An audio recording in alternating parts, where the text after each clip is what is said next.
इस कार्यक्रम के प्रायोजक हैं वेलवेट्स मैट्रेस एक्सपर्ट। आरामदायक नींद के लिए गद्दों की दुनिया का एक विश्वसनीय नाम। Sector 6 Shastri Nagar near central market Meerut. Kanti Devi foundation पर्यावरण संरक्षण के लिए एक उत्कृष्ट संस्था।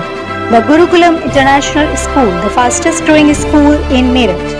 आकृति education hub, where providing quality education is the ultimate aim. Ayurveda जीवन का आधार। मृदुल आयुर्वेद के क्षेत्र में एक पुराना नाम।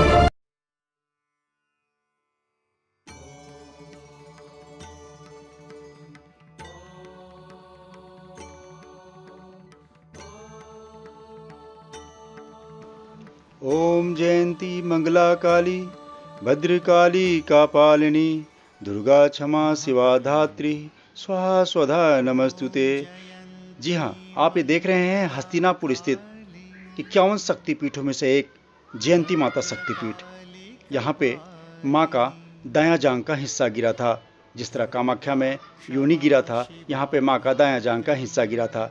आइए अपनी माँ से रूबरू करवाते हैं और जयंती माँ के बारे में आपको जानकारी देते हैं। देखिए एक रोजाना खबर की विशेष रिपोर्ट।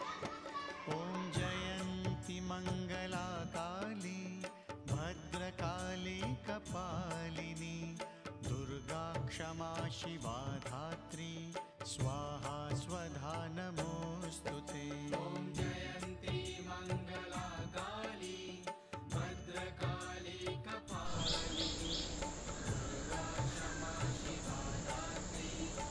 ओम जयंती मंगला काली भद्रकाली कपालिनी दुर्गा क्षमा शिवा धात्री स्वाहा स्वधा नमस्तुते। आप जयंती हैं, आप काली हैं, आप माँ आदिशक्ति जगदम्बे हैं। आपकी कृपा से सृष्टि और हम सब मानव का कल्याण होता है।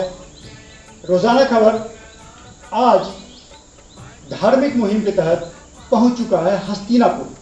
ये वही हस्तिनापुर है जिसे आप पांडव नगरी के तौर पर जानते हैं। जी हाँ, जिस तरीके से द्रौपदी के श्राप के कारण आज हस्तिनापुर चमक नहीं पाया, यो उन्नति नहीं कर पाया, क्योंकि द्रौपदी का श्राप लगा हुआ है। लेकिन आज जिस माता का दर्शन हम आपको कराने जा रहे हैं, या जिस माता के बारे में आपको बताने जा रहे हैं, वो आपके जानकारी के हिसाब से बहुत बड़ी है। अगर आप हिंदू धर्म में आस्था में समर्पण में विश्वास करते हैं, इस बात को यकीन मान के तौर पे स्वीकार करिएगा कि अभी आपने जिन माता के दर्शन किए हैं वो 51 शक्तिपीठों में से एक जयंती माता शक्तिपीठ हैं, जिनका वर्णन हमारे वेद पुराण में भी किया गया है। लेकिन बड़ा सवाल यह है कि आखिर वो कौन सी वजह रही, वो कौन से कारण रहे जिसके कारण माँ कामाख्या पे भीड़ लगती है। तमाम आदि शक्ति जो 51 शक्तिपीठ है वहां पे लोगों की भीड़ लगी रहती है। लेकिन क्रांति भूमि, क्रांति धरा मेरठ की धरती से महज चंद किलोमीटर दूरी पर स्थित माँ जयंती माता शक्तिपीठ 51 शक्तिपीठों में से माँ का दायां जांग यहाँ पे खंडित होकर गिरा था। आखिर वो कौन सी वजह रही जो आपके जहन में नहीं पहुंच पाई। आज हमारे साथ जयंती माता शक्तिपीठ ट्रस्ट के संस्थापक पप्पू गुर्जर, सुदेश कुमार जी पप्पू गुर्जर जी हैं, और मवाना के भाजपा के नगर अध्यक्ष गोविंद अग्रवाल जी हैं। और आज इस न्यूज में हमारे साथ जुड़े हैं शिक्षाविद, क्रांति भूमि के शिक्षाविद, द गुरुकुलम इंटरनेशनल स्कूल के डायरेक्टर प्रिंसिपल सरदार कंवरजीत सिंह जी। आप सभी का बहुत बहुत धन्यवाद है रोजाना खबर में। सबसे पहला सवाल मैं आपसे करूंगा कि आप बहुत संक्षिप्त में ये बताइए कि यहाँ की पौराणिक वर्णन कीजिए और बताइए यहाँ की स्थिति क्या है। ऐतिहासिक नगरी महाभारत कालीन हस्तिनापुर मेरठ में स्थित 51 शक्तिपीठों में से एक शक्तिपीठ, जिनका नाम है जयंती माता शक्तिपीठ। यह पांडवों की कुल देवियां भी हैं और आराध्या देवी भी हैं। यहाँ पर एक वर्णन है, जब महाभारत युद्ध हुआ तो श्री कृष्ण भगवान जी ने कहा पांडवों से कि आप अपनी कुल देवी की पूजा पाठ करें और उनसे आशीर्वाद लें। यहीं पर पांडवों ने जयंती माता शक्तिपीठ की पूजा करी थी और यहीं से माँ जयंती ने उनको विजय श्री का आशीर्वाद दिया। उसका फल ये हुआ कि पांडव 5 और कौरव विशाल सेना थी, तो वो विजय हुए, उन्होंने यहाँ पर उन्हें विजय प्राप्त हुई। ये जयंती माता शक्तिपीठ आशीर्वाद का करिश्मा है। और यहाँ यह पिंडी रूप में स्थित है 51 शक्तिपीठ। पिंडी यहाँ इस टीले के अंदर से ही आवाज़ दे करके बाहर निकली है। अपने भक्तों को उन्होंने सपने में बताया कि यहाँ पर मेरा एक विशाल मंदिर था, और जब यह तहस नहस हुआ हस्तिनापुर, गंगा प्रलय हस्तिनापुर को बहा करके ले गई, जो मिट्टी के टीले में परिवर्तित हो गई, तो सारा मंदिर इसके नीचे दबा हुआ है। और यहाँ से पिंडी ने आवाज़ कई हजार वर्षों पहले साधु संतों को बताया, तो उन्होंने यहाँ आवाज़ देकर यह बाहर आई। तो आज यहाँ पर पिंडी रूप में स्थित है। भक्त यहाँ पर आते हैं और जो भी मनोकामना अपनी मांगते हैं वो बहुत जल्दी पूरी होती है। 35 सालों में मैंने सभी भक्त ऐसे देखे, कोई भी खाली नहीं गया। जिसने जो मांगा उसको यहाँ सब कुछ मिला। बिल्कुल असीम कृपा है जयंती माता। बिल्कुल, माँ सबकी मुराद पूर्ति करती हैं, जिसका एक गवाह मैं भी हूँ। क्योंकि अगर आस्था है, कहते हैं हिंदू धर्म में, अगर पत्थर में भी आस्था है तो वहाँ से भी आपकी तरक्की का द्वार खुलता है। ज़रूरत है आप अपने माता पिता और जिनमें आस्था लगाए ईमानदारी का पालन कीजिए। मैं पप्पू गुजर जी के पास एक बार और चलूँगा और पूछूँगा कि बहुत संक्षिप्त में बताएं कि कितने सालों से यहाँ वो सेवा कर रहे हैं और किन किन कठिनाइयों के बावजूद आज ये मंदिर तैयार हुआ है। बस संक्षिप्त मुझे जल्दी जानकारी दे दीजिए। जहाँ मैं लगभग 35 वर्षों से जुड़ा हुआ हूँ, काफ़ी टाइम से मैं यहाँ जुड़ा हुआ हूँ। तब यहाँ पर कुछ नहीं था, जंगल था। तो यहाँ आकर के माता ने हमें सपने में कुछ बताया, दिखाया। तो एक हमारे जहन में जब बात आई तो हम यहाँ पर सौंदर्यकरण में लग गए। यहाँ पर बहुत विशाल घना जंगल था और सभी बहुत सारे भक्त यहाँ पर जुड़े हुए हैं, कई हजार भक्त यहाँ जुड़े हुए हैं, लाखों की संख्या में यहाँ पर जुड़े हुए हैं, जो यहाँ पर अपने सेवा भाव करते हैं। और सबके सहयोग से आज मंदिर तरक्की की तरफ चल रहा है। इस सब की जानकारी हो रही है। जिसके काम बनते हैं वो लोग यहाँ आते हैं और 10 को और लेकर आते हैं। ऐसे बहुत सारे हमारे विभूति जी हैं, ये भी करिश्मा यहाँ देख चुके हैं। हमारे नेताजी हैं गोविंद जी अग्रवाल ममाने से, तो इनको भी यहाँ पर कुछ दिखाई दिया है। जी, माँ की करिश्मा से हर कोई वाकिफ़ है। एक और सवाल आपसे ही कि वो पुरातत्व विभाग का ये क्या रिजर्व जगह है और इसमें काम करने की दिक्कत है। आप अभी डीएम से मिले थे और यहाँ पे हस्तिनापुर में इनको चिन्हित किया गया है, तो क्या है वो भी संक्षिप्त बता दीजिए। क्या दिक्कतें आती है आर्कियोलॉजिकल सर्वे ऑफ इंडिया के हिसाब से, क्या दिक्कत है? यहाँ पुरातत्व विभाग टीले पर स्थित यह मंदिर है। ये संरक्षित क्षेत्र है, यहाँ पर ना खुदाई कर सकते हैं ना कोई निर्माण कर सकते हैं। उसके बावजूद भी हम अपने माननीय विधायक जी से और माननीय योगी जी से और माननीय मोदी जी से हमने अपने लेटरबाजी की है और उन्होंने हमें आश्वासन दिया है कि इसका सौंदर्यकरण जीर्णोद्धार बहुत जल्दी होगा। और क्षेत्रीय विधायक हमारे माननीय दिनेश खटीक जी से भी हमारी बात हुई और डीएम से ले जाकर के उन्होंने हमारी मीटिंग कराई।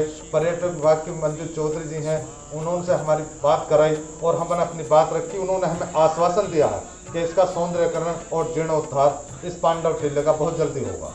बिल्कुल।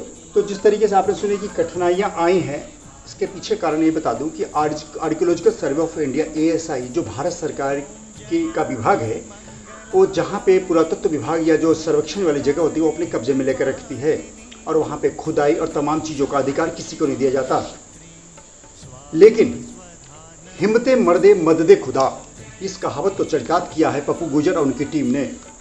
आज यहाँ माता जी के स्थापना से लेके पूजा पाठ से लेके माँ की रसोई से लेके तमाम चीज़ों को लेकर ये माँ के साथ दिन रात लगे रहते हैं। लेकिन बड़ा सवाल यह है कि राजनीतिज्ञों और ब्यूरोक्रेसी की नज़र कब पड़ेगी। तो आइए हम जानने की कोशिश करते हैं गोविंद अग्रवाल जी से कि उनकी आस्था मंदिर के प्रति कितनी है और अपने दिल से वो क्या चाहते हैं। जी गोविंद। जय जयंती माता जी। मैं काफ़ी समय से यहाँ आता हूँ और मुझे आज ये है माता जी का रूप देखकर मुझे बड़ी खुशी होती है। जब मैं आता था, छोटेपन में आता था, तो माता रानी की तस्वीर बिल्कुल धूम में खड़ी रहती थी। तो मेरे एक मन में सवाल उठता था कि वो दिन कब आएगा तब माता रानी के ऊपर छत या एक भव्य मंदिर बनेगा। पूरी दोपहरी में मैं यहाँ पर रहा, लगभग 4 घंटे यहाँ पर रहा, पूरी दोपहरी में यहाँ पर रहा। यहाँ बाहर नल लगा हुआ है, उस पर हम लोग नहाते थे। मगर क्या था, मैं यहाँ बैठ के देखता था, माता रानी को देखता था और मैं सोचता था कि यार हम सबके ऊपर जो है रहने के लिए मकान है, सब कुछ है, ये माँ जो है एक धूम में खड़ी रहती है। मुझे आज खुशी होती है जब मैं यहाँ देखता हूँ और जो है माँ का इतना भव्य मंदिर विशाल, सभी जो मंदिर की कमेटी है, सभी लोगों ने इसका सौंदर्यीकरण किया है, ये सभी लोग बधाई के पात्र हैं। और मैं बताना चाहता हूँ जो चैनल के माध्यम से, सच्ची भावनाएं, जो भावनाएं होती है, अभी जैसे विभूति जी ने बताया था, माता पिता सबसे बड़ी सेवा जो होती है माता पिता की होती है, उससे बड़ी सेवा नहीं होती, उसके बाद भगवान आते हैं। मगर मैं कहता हूं कि मैं अपनी माँ पे इतना विश्वास करता हूं क्योंकि मेरा इष्ट है। देखो मैं सबको एक सलाह देता हूं, इष्ट एक ही होना चाहिए। कुछ लोग क्या है, हमारे यहाँ धर्म में क्या होता है, हिंदू धर्म में हर देवी देवताओं को कहीं ना कहीं रहते हैं, सबको मानो, सब ठीक है, सब देवी देवता को मानो जिसकी जहाँ आस्था, मगर इष्ट एक ही होना चाहिए। इष्ट एक मानोगे तो समस्या का समाधान होगा। बिल्कुल, जिस तरीके से आप सुने और जिस इच्छा शक्ति की बात थी, उन्होंने अपनी इच्छा व्यक्त की है। हमारे साथ Meerut the Gurukulam international school के डायरेक्टर प्रिंसिपल कवलजीत सिंह जी हैं। आज पहली बार माँ के दर्शन करने के लिए वो मेरठ से हस्तिनापुर आए हैं। आज उन्हीं जाने की कोशिश करते हैं कि मंदिर के बारे में जितना उन्होंने संस्थापक अध्यक्ष और तमाम लोगों से सुना और खुद क्या महसूस किया। सर, आप जयंती माँ शक्तिपीठ जहाँ बैठे हैं, वो आप हिंदू धर्म में आस्था भी है, जानकारी भी है आपको, माँ के सती के जो 51 शरीर के टुकड़े होते हैं उनके दहन जन्म के कैसा महसूस कर रहे हैं सर, और क्या आपकी भावना अंदर से क्या है? विभूति जी, पहले तो आपको धन्यवाद कि आप यहाँ पर, आपके एक बहाना बना और यहाँ दर्शन करने का मेरे को मौका मिला है। पहली बार यहाँ पर मैं आया हूँ और मैं नहीं जानता कि यहाँ, जैसे अभी भाई साहब से जानने को मिला कि यहाँ का इतिहास क्या रहा है। ये भवन भी अब बना है और पहले बड़ा ही यहाँ पर शायद शासन कोई भी ध्यान नहीं दे पाया। मैं नहीं जानता इतिहास क्या रहा है, लेकिन वर्तमान में जब मैं यहाँ पर आया हूँ तो एक अद्भुत, अजीब सी एक शांति दिमाग को मिल रही है, जो मैं अगर व्यक्तिगत तौर पर बताऊं कि पिछले कुछ दिनों से कुछ व्यक्तिगत कारणों से बड़ा व्यथित था, विचलित था। वो विचलन, वो व्यथन यहाँ पर आके मैं उस पर एक विराम पा रहा हूँ कि शायद वो जो मेरा मन के जो झंझावात थे वो कहीं थम से गए। एक असीम शांति यहाँ मैं महसूस कर रहा हूँ, एक अद्भुत शक्ति को मैं यहाँ पर महसूस कर पा रहा हूँ। बिल्कुल, तो जिस तरीके से आपने देखा कि आज जयंती माता शक्तिपीठ, जी हाँ, हम सबकी माँ, आपकी रक्षा करने वाली माता, जिस प्रकार से धीरे धीरे इस मंदिर का विकास हो रहा है ट्रस्ट बनके और तमाम चीज़ों का, तो आपकी जागरूकता, आपका सहयोग और आपका समर्पण इस मंदिर को आपकी नज़रों में नहीं बल्कि पूरे दुनिया के नज़रों में आगे ले जाएगा। तो आप आइए, दर्शन कीजिए, अपनी बातें माता से शेयर कीजिए और रोज़ाना खबर देखने के लिए आप हमारे चैनल को सब्सक्राइब जरूर कीजिए। फिर किसी नए धार्मिक स्थल से रोज़ाना खबर के साथ रूबरू होऊंगा। तब तक के लिए नमस्कार।